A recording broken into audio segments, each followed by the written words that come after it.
the border into Lebanon to attack Hezbollah. Israeli officials say the goal is to deliver a knockout blow to what has long been considered the most fearsome, best-armed militia in the Middle East. He was aware. More aware than you might know, and I'm comfortable with them stopping.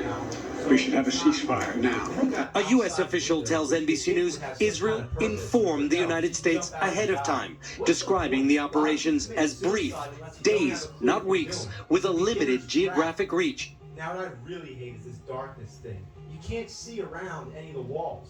U.S. pushed nothing going on. You're just walking around.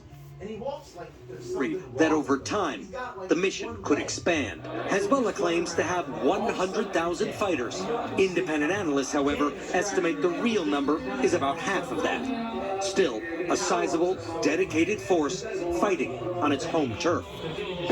This is the dead center of Beirut. It's called Martyrs Square, and it is filling up with internally displaced people.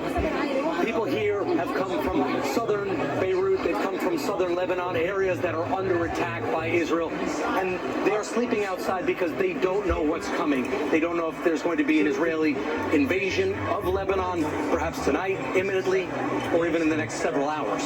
Israel says the mission is to push Hezbollah north of the Litani River, creating a buffer zone along the Israeli border.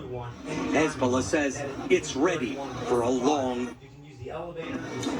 This is not the first time Israel has tried to create a buffer zone with Lebanon. No, it is not. Israel invaded Lebanon to create a buffer zone back in 1982, and I was here when Israeli troops finally pulled out nearly 20 years later, proving the old adage that it is much easier to start a war than finish one. Lester. Okay, Richard Engel, thank you. And off the coast of Alaska, a dangerously close encounter for us to report. A U.S. military jet capturing the moment when a Russian fighter plane came alarmingly close, prompting the American jet to turn away.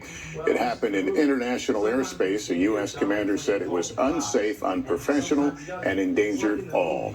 In 60 seconds, we're hours away from a potentially crippling strike by dock workers from New England.